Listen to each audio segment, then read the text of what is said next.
कोल्हापूर जिल्ह्यात 2019 आणि 2021 या दोन्ही वर्षांमध्ये आलेल्या महापुराचा विचार करून यंदा सुद्धा जिल्हा आपत्ती व्यवस्थापन यंत्रणा ही सज्ज झालेली आहे। तसंच शासन, प्रशासन, स्वयंसेवी आणि सेवाभावी संस्था तसंच कोल्हापूरकरांच्या धैर्य आणि संयमी वृत्तीमुळे महापुरातून सुद्धा कोल्हापूरकर आता सावरलेत।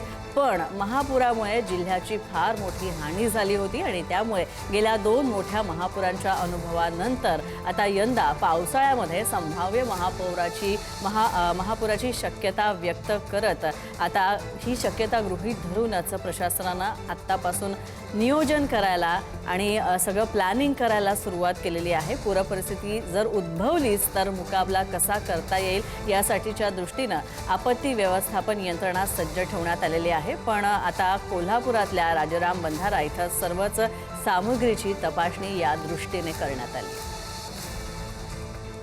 राज्यात सर्वाधिक आपत्ती व्यवस्थापनाचं साहित्य कोल्हापुरात का आहे हे मी या संपूर्ण व्हिडिओमध्ये सांगणार आहे। आणि ही सगळी माहिती जाणून घेण्यासाठी माझ्यासोबत प्रसाद संकपाळ जे गेल्या अनेक दिवसांपासून कोल्हापूर जिल्ह्यातलं आपत्ती व्यवस्थापनचं काम जे आहे ते पाहतात।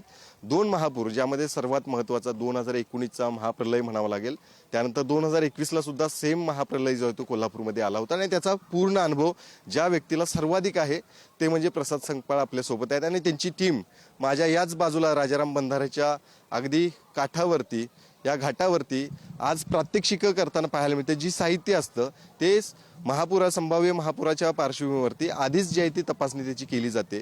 कोणकोणत्या साहित्याची काही नादुरुस्ती आहे का हे पाहिलं जातं, कारण जेव्हा आपल्याला संकट त्या ठिकाणी येईल त्यावेळी कुठल्याही पद्धतीनं आपण त्या ठिकाणी कमजोर असू नये म्हणूनच ही सगळं प्रात्यक्षिक दरवर्षी असतं। कशा पद्धतीने कोल्हापूरचं हे सगळं पथक सर्वात जास्त आघाडी घेणारं आणि सर्वात मोठं म्हणून त्या ठिकाणी आता नावारूप आलंय। बरोबर, अगदी बरोबर आहे शेखर, तुम्ही म्हणालात तसं की कोल्हापूर जिल्हा हा बहुआपत्ती प्रवण असणारा जिल्हा आहे। कोल्हापूर जिल्हा पूरप्रवण आहे, कोल्हापूर जिल्हा अतिवृष्टीला प्रवण आहे, कोल्हापूर जिल्हा 2019 पासून भूस्खलनालाही प्रवण झालेला आहे। आणि या सगळ्या आपत्तीचं व्यवस्थापन करण्यासाठी फक्त प्रशासकीय यंत्रणा पुरी पडू शकत नाही।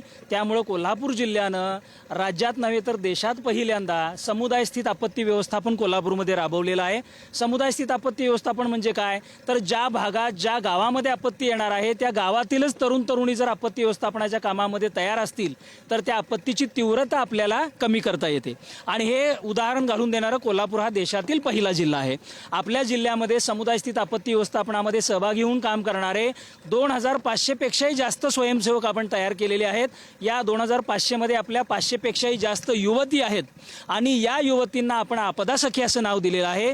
देशातली महिलांची सगळ्यात पहिली आपत्ती व्यवस्थापनाची टीम बनवणारा कोल्हापूर हा पहिला जिल्हा आहे आणि या आपल्या कार्यासाठी आदरणीय पंतप्रधान महोदयांनी कोल्हापूर जिल्ह्याचं कौतुक केलेलं आहे। कॅमेरामन ओंकार वळवडेसह शेखर पाटील, पुढारी न्यूज, कोल्हापूर।